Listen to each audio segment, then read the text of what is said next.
Hi friends, ನಾನು ನಿಮ್ಮ ವಿಕೆ ಕರ್ನಾಟಕ. ಬೆಳಗ್ಗೆ ಎದ್ದು ಪಂಕಾಗಿ ರೆಡಿಯಾಗಿ ಗಾಡಿಗೆ ಡೀಸೆಲ್ ಹಾಕ್ಸ್ಬೇಕಾಯ್ತು.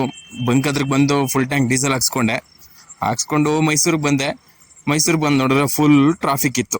ಟ್ರಾಫಿಕಲ್ಲಿ ಏನು ಅಂತಂದರೆ ಎಲ್ಲ ಹೆಲ್ಮೆಟ್ ಹಾಕಿದ್ರು. ಪಾಪ ತಾತ ಹೆಲ್ಮೆಟ್ ಹಾಕಿರಲ್ಲ, ಪ್ರತಿಯೊಬ್ಬರು ಹೆಲ್ಮೆಟ್ ಹಾಕೋ ಓಡಾಡಿ. ತಿಂಡಿ ತಿನ್ನೋಕ್ಕೆ ಅಂತ ಮನೆಗೆ ಬಂದೆ. ಮನೆಗೆ ನೋಡಿದ್ರೆ ಬಂದು ಪುಳಿಯೋಗರೆ ಮಾಡಿದ್ರು. ಹಾಗೆ ಅದನ್ನು ತಿನ್ಕೊಂತೀರಿ ಮತ್ತೆ ಇನ್ನೊಂದ್ಸತಿ ಹಾಕ್ಸ್ಕೊಂಡು ತುಂಬ ಬ್ಯಾಟಿಂಗ್ ಮಾಡ್ಕೊಂಡು ಬಂದರೆ ಈಚೆಗೆ ನಮ್ಮ ಮಮ್ಮಿ ಬೇರೆ ಕೆಲಸ ಹೇಳಿದ್ರು. ಹಾಗೆ ನನಗೆ ರಥನ ಸೈಡ್ಗೆ ಹಾಕ್ಬಿಟ್ಟು ಇನ್ನೊಂದು ರಥದಲ್ಲಿ ಹೋದೆ ಸಿಟಿಗೆ.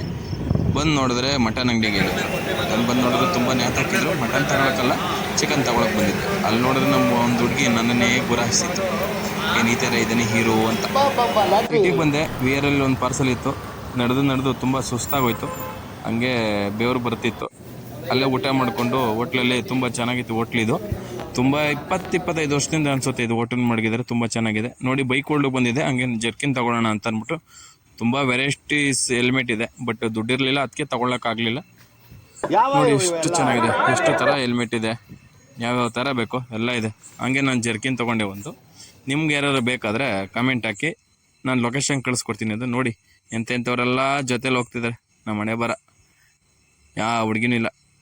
ಹಂಗೆ ಬರಬೇಕಾದ್ರೆ ಅಲ್ಲಿ ಸ್ವಲ್ಪ ಯಾರೋ ಜಗಳ ಆಡ್ತಿದ್ದಂಗೆ ಇತ್ತು. ಅಲ್ಲ, ಆಪೋಸಿಟು ಒನ್ ವೇಲ್ ಬಂದುಬಿಟ್ಟಿದ್ದಾನೆ ಅಣ್ಣ. ಅದಕ್ಕೆ ಫೈನ್ ಕಟ್ಸ್ಕೊತಿದ್ದಾರೆ. ಹಂಗೆ ಮನೆಗೆ ಬಂದು ಟಿ ವಿ ನೋಡ್ತಿದ್ದೆ. ಅದೇನು ನೋಡ್ತಿದ್ದಾನೋ ಅವನಿಗಂತೂ ಗೊತ್ತು, ನನಗಂತೂ ಗೊತ್ತಾಗಲಿಲ್ಲ.